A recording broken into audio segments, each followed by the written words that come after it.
अस्सलाम वालेकुम दोस्तों। पाकिस्तान जनूबी अफ्रीका के खिलाफ पहला टेस्ट मैच खेलने जा रहा है और ये वर्ल्ड टेस्ट चैंपियनशिप साइकिल के अंदर भी पहला ही टेस्ट मैच होगा। सो पाकिस्तान के लिए बहुत खास है क्योंकि पाकिस्तान ने अफ्रीका के खिलाफ एक बड़ी सीरीज जो खेलनी है वो है, फिर इंग्लैंड में जाके एक बड़ी सीरीज खेलनी है। इस बीच में और भी हैं मगर दो टफ सीरीज यही हैं जो पाकिस्तान को जीतनी। वैसे तो वेस्ट इंडीज का टूर भी करना है पाकिस्तान ने, मगर इस बार जो वर्ल्ड टेस्ट चैंपियनशिप का साइकिल है ये पाकिस्तान के लिए पिछले जितने साइकिल गुजरे उनसे आसान है, क्योंकि अपने जो टफ टीमों के खिलाफ खेलना है वो अपने घर में खेलना है और एक ही टफ जो अपने घर से बाहर खेलना है वो इंग्लैंड वाला टूर है। सो इसमें अपने घर हारने का तो कोई जवाब नहीं बनता और कोई चांस नहीं है, ऑप्शन नहीं है एक्चुअली में। सो पाकिस्तान को पकड़ना है अफ्रीका को किसी तरह से भी। और जो खबरें सामने आ रही हैं कि पहले टेस्ट मैच के लिए स्पिन ट्रैक जो पाकिस्तान का एक चल रहा है पिछले 2-3 वर्षों में कि गोरों को स्पिन के ऊपर फिसलाओ और मैच जीतो। अगरचे वेस्ट इंडीज के खिलाफ ये फार्मूला हमारा एक तरह से नाकाम रहा, हम एक मैच जीते और एक हारे, मगर फिर भी किसी हद तक इस लिहाज से आप कामयाब कह सकते हैं कि बांग्लादेश के खिलाफ हम क्लीन स्विप हारे थे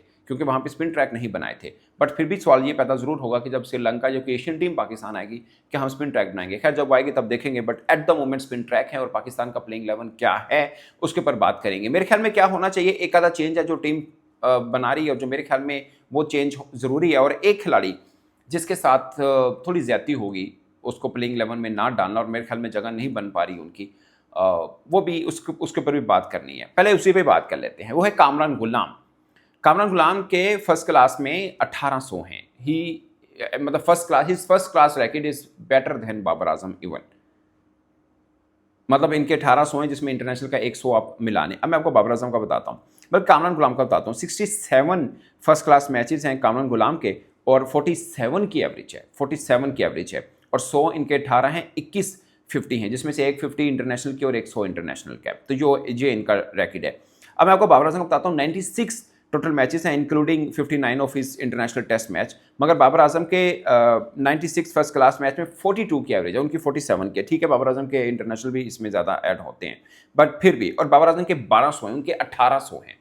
सो बाबर आजम के अगर हम 900 निकाल दें तो 3 फर्स्ट क्लास के 100 बनते हैं। कामरान गुलाम के 17 हैं फर्स्ट क्लास के, जेन्युइन जो डोमेस्टिक के 100 आप कह सकते हैं, अदरवाइज 18 हैं इंक्लूडिंग 1 इंटरनेशनल टेस्ट मैच।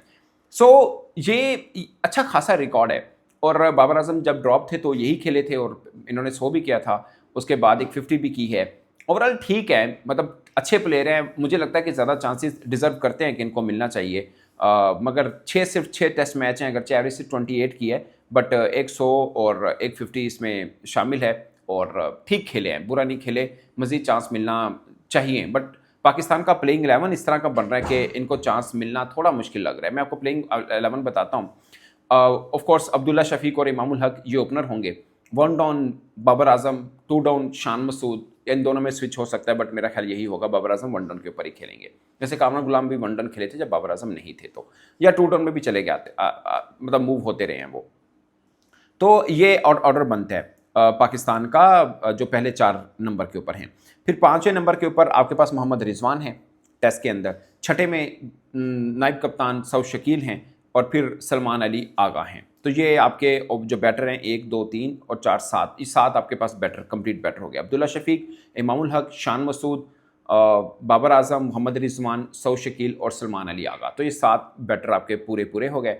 अब इसमें कामरान गुलाम की जगह नहीं बन पा रही, या तो इसमें यही हो सकता है कि ओपनर में से अब्दुल्ला शफीक या इमाम में से एक निकालें, शान मसूद ओपन कर रहा हो तो फिर ये नीचे कामरान गुलाम आ सकते हैं। बट दोनों ही ठीक हैं, वो भी गलत होगा अगर इमाम ने इतना ज़्यादा परफॉर्म किया हुआ है। अब्दुल्ला शफीक एक मोस्ट टैलेंटेड बैटर हैं तो इनको भी ड्रॉप नहीं किया जा सकता, बाबर आजम को बिल्कुल नहीं किया जा सकता, शान मसूद कप्तान हैं। सो पहले 4 पोजीशन ऑक्यूपाइड हैं तो कामरान गुलाम की जगह नहीं बनती। 5वें पे अली मोहम्मद रिजवान आ रहे हैं, 6ठे पे सऊद शकील हैं, 7वें पे सलमान अली आ गए जो पिछले 1 साल में वनडे और टेस्ट दोनों में सबसे अच्छा खेले हैं। सो मतलब फोर्सबली आप कह सकते हैं कि बेचारे बाहर हैं, अब उनको आना है तो किसी एक ओपनर को हटा के लाया जा सकता है, नीचे और कोई जगह बनती नहीं। सलमान आगा जो हैं वो बॉल भी कर लेते हैं। सऊद शकील मुझे लगता है टेस्ट में बड़ा डेकोरेटेड प्लेयर है, उनको भी बाहर नहीं निकालना चाहिए। सो मजबूरी कह लें, क्योंकि बाबर आजम की जगह आए थे, बाबर आजम आ गए तो वो बाहर बैठेंगे। इन शॉर्ट ये है। अब आते हैं मेन जगहों, मेन चीज़ के ऊपर।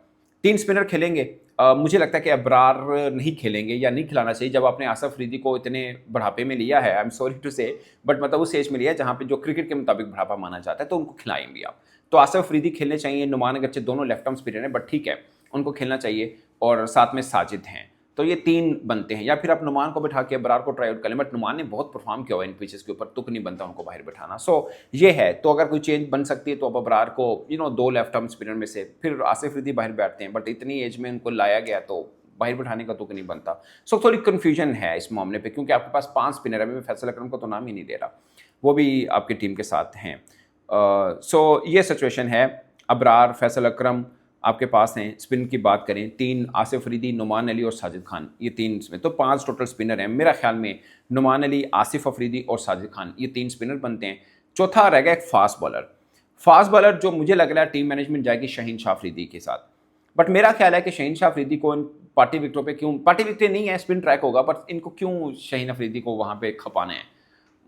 मैं हमेशा बिलीव करता हूँ कि इंडियन बड़े बड़े स्मार्ट हैं, वो बुमराह को बहुत कम खपाते हैं एशियन पिचेस के ऊपर। इंडिया के अंदर ही खेला है बुमराह, बाकी कहीं पर भी टेस्ट नहीं खेला हुआ एशिया में, सारा वो सीना कंट्री में खेला हुआ है, कहीं पे टेस्ट नहीं खेला हुआ। स्वाई इंडिया के वो भी कुछ 17-18 मैच बनते हैं, ज़्यादा नहीं बनते, कब से वो क्रिकेट खेल रहे हैं। और शुरुआत के 15-16 मैचेस तो लगातार सीना कंट्री में खेले थे।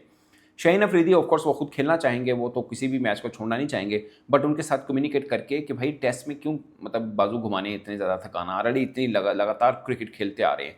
तो मुझे लगता है कि खुर्रम शहजाद, वो चूँकि इसी फॉर्मेट के बॉलर फिल वक्त हम उनको समझते हैं, तो खुर्रम शहजाद के साथ जाना चाहिए फर्स्ट प्रायोरिटी। इवन के सेकंड प्रायोरिटी पे भी मैं शाहीन को नहीं कहूँगा, नॉट बिकॉज के उस कैलिबर के नहीं, ऑफ कोर्स वो प्रीमियम बॉलर है, बट इसलिए कि मैं टेस्ट में नहीं चाहता कि इन कंट्री में जहाँ पर आपको 1-2 फास्ट बॉलर खिलाने और ज़्यादा बोझ पड़ेगा उस फास्ट बॉलर पे, आप उनको खपाएं। मैं सिर्फ इसलिए कह रहा हूँ क्योंकि T20 वर्ल्ड कप आपके पास है 4 माह बाद, मैं नहीं चाहता कि कहीं पर भी खुदा न खास्ता इंजरी हो और आपको मसला बने। सो खुर्रम शहजाद नंबर 1।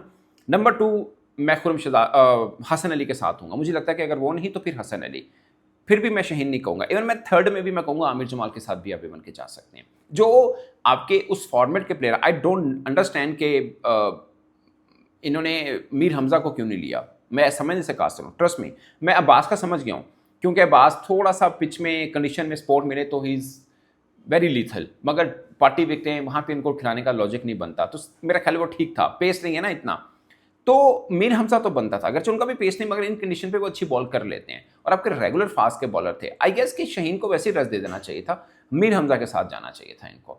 सो मीर हमजा, खुर्रम शहजाद, इन दोनों में से कोई भी एक बनता है, या फिर आप हसन अली, फिर आमिर जमाल भी आपके टेस्ट के हैं, या उनको थोड़ी रेड बॉल क्रिकेट चाहिए भी है, सो वो बनते हैं, वो ये बनते हैं। बट शाहीन को मैं सिर्फ एक रीज़न पे मैं कह रहा हूँ कि शाहीन सिर्फ इसलिए नहीं कि खपाइए मत, खुदा ना खास्ता इंजरी ना हो, क्योंकि इन पिचेस के ऊपर आपको फास्ट बॉलर की नहीं स्पिनर की ज़रूरत है। वो 3 स्पिनर आपके पास हैं, तो इतना वो है। और खुर्रम शहजाद अगर वैसे भी आप फास्ट टेस्ट का देखें और कंडीशन का देखें, शायद खुर्रम शहजाद लंबे स्पेल भी कर लेगा, 7-7 8-8 ओवर के, शायद शाहीन भी कर सकता हो, बट मैं फिर भी खुर्रम शहजाद के साथ जाऊँगा इन कंडीशंस के ऊपर। और मुझे लगता है कि उन्हीं के वो टेस्ट एक फॉर्मेट खेलते हैं, वो तो ओपन को खिलाई ना यार, वो क्यों नहीं खिलाना।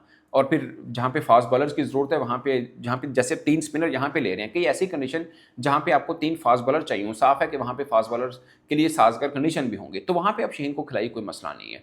बट इन थकी पिचों के ऊपर उस बेचारे को आराम दे तो ज़्यादा बेहतर है। अब वो क्रिकेटर जो नहीं खेलेंगे उसमें आमिर जमाल मेरे ख्याल में प्लेइंग 11 में, अबरार, फैसल अकरम, हसन अली, कामरान गुलाम, रोहेल नज़ीर और शाहीन शाह अफरीदी, ये वो प्लेयर हैं जो मेरे ख्याल में नहीं होने चाहिए प्लेइंग 11 में। अब इनमें से 2 प्लेयर को तो आप रख सकते हैं अपने साथ, बाकी जो 5 प्लेयर हैं उन्हें कहीं आप काजम ट्रॉफी का जो सेकंड राउंड है वो खेलिए। आप पहले से 13 अनाउंस कर दें कि इन 13 से हम 11 लेंगे, बाकी जो 4 बचते होंगे उन्हें कहिए भैया आप जाइए काजम ट्रॉफी अपने अपने जो रीजन बनता है आप उनसे खेलिए, आप इधर बैठा के क्या करना है। वैसे भी इतना होम सीरीज़ के लिए कोई 17-18 रुकनी स्क्वाड अनाउंस नहीं करता, ऐसी बोंगी हम ही मारते हैं, बट बोंगी बाजगी है उन्हें ठीक किया जा सकता है। और ठीक यही तरीका है कि आप 13 अनाउंस करें, बाकियों को भैया आप जाइए और आप अपने काजम ट्रॉफी के बकिया मैचेस खेलिए, कोई ज़रूरत नहीं है। और 2 ही चाहिए होते हैं, वो भी इन केस खुदा ना खासा कोई कंकशन की ज़रूरत ना पड़ जाए, और तो आप रोहेल नज़ीर को रख लें, तो उसमें वो बैट्समैन भी ऑक्यूपाई हो जाएगा एक तरह से, और दूसरी तरह से वो कीपर भी ऑक्यूपाई हो जाएगा, ठीक है। और एक फास्ट बॉलर को रख लें, क्योंकि स्पिनर तो ऑलरेडी आपके पास 3 हैं, ऐसा तो उनकी ज़रूरत नहीं पड़ेगी। तो एक फास्ट हसन अली को रख लें और साथ में रोहेल नज़ीर को रख लें, बाकी चारों को आप कहें कि आप जाइए, आप अपने 5 को कहिए कि आप अपने जो भी टीम है उसकी तरफ से काजम ट्रॉफी के मैचेस खेलें। ये मेरा ख्याल है, ये बनते हैं। बाकी 1-2 और खिलाड़ी जिनके ऊपर मैं बात करना ज़रूरी समझूंगा। टेस्ट के अंदर हसीबुल्ला थे, बगैर खिलाए बेचारे बाहर हो गए, ये गलत है। एक तरह मैं खुशी हूँ कि रोहेल नज़ीर को आपने सही फॉर्मेट में लेके आए हैं। एक्चुअली मैं रोहेल नज़ीर वनडे और टेस्ट का फॉर्मेट उनको ज़्यादा सूट करता है, ठीक है, मगर मेरा मेरा मेरा ज़ाती ख्याल है कि हसीबुल्ला को चांस आपने क्या दिया, उनको ड्रॉप कर दिया। बगैर दिए आप उनको ड्रॉप कर रहे हैं, ये ज़्यादती कर रहे हैं। आपके टेस्ट स्क्वाड में थे, वो बगैर खेले ही बाहर हो गए हैं। आई कांट अंडरस्टैंड कैसे। वो भी अच्छा लड़का, उसने ठीक ठाक किस्म के परफॉर्म किए हैं, फर्स्ट क्लास उसका रिकॉर्ड देखें। लिस्ट ए का खासकर अच्छा है। अगर आपने ये रखा हुआ है कि ठीक है हम हसीब के साथ लिस्ट ए में उनको मुतबादल के तौर पर रखें, क्योंकि मेरा ये मानना है आपने आप कीपर मेन तो आपका रिजवान ही है, खेलेंगे तो रिजवान ही, बट बेंच स्ट्रेंथ के तौर पे कह लें या सेकंड ऑप्शन के तौर पे जिस कीपर को आपने रखना है, 2 कीपर तो होते हैं ना, फिर T20 में भी होते हैं, वनडे में भी, टेस्ट में भी, तो दूसरे कीपर वनडे में फिर आप हसीबुल्ला को रखिए। टेस्ट में आपने रोहिल नज़ीर को रखा, अगरचे रोहिल वनडे को भी बेहतर खेल सकते हैं मगर हसीबुल्ला भी अच्छा खेल रहे हैं, उनका रिकॉर्ड भी तगड़ा है, तो आप उनको वनडे में रखिए। फिर रोहिल नज़ीर को आपने टेस्ट में रख दिया है, और T20 में आपके पास कोई और कीपर तैयार होना चाहिए जो आपको लेके चलने हैं, कि इन केस आपको लगता है कि हारिस नहीं है या फ़र्ज़ किया रिजवान हैं, तो उनके बाद भी आपको T20 में और कीपर तो चाहिए होगा। मेरे ख्याल में तो उस्मान खान भी ठीक था, उसको भी शायद फेयर चांस नहीं दिए, मगर फिर भी एक कीपर आपको चाहिए जो स्ट्राइक रेट तगड़ा लगा के T20 के साथ आपका जुड़ सकता हो। पर मुझे कोई कीपर नज़र नहीं आता। ये 2 ही कीपर चल रहे हैं अमूमन, हारिस और रिजवान का नाम आता है, बाकी कोई और कीपर ऐसा नहीं जो T20 पर्सपेक्टिव में हम समझते हो कि लंबी रेस तक का घोड़ा बन सकते हैं और लंबे टाइम पीरियड पाकिस्तान के लिए कर सकते हैं। वो ग्रूम करना बहुत ज़रूरी है। बहुत बड़ा एक ये पैच है जो पाकिस्तान टीम को फिल करना है। खुदा ना खास्ता अगर हारिस इंजर्ड हो जाते हैं और रिजवान को भी मतलब आप प्रायोरिटी पे ले रहे हैं या नहीं ले रहे, वो टीम अनाउंस होगी पता चलेगा, बट फिर भी लॉन्गर रन के लिए आपको एक कीपर ऐसा चाहिए जो T20 में लाइक अच्छी स्ट्राइक रेट के साथ खेलने वाला आपके साथ हो। वो आपको नज़र ही नहीं आ रहा। मतलब इसके अलावा इखलाक हैं, उनको आप PSL में भी नहीं खिलाते और कहीं पे मेन में नहीं खिलाते, हांगकॉन्ग में खेले हुए हैं बस।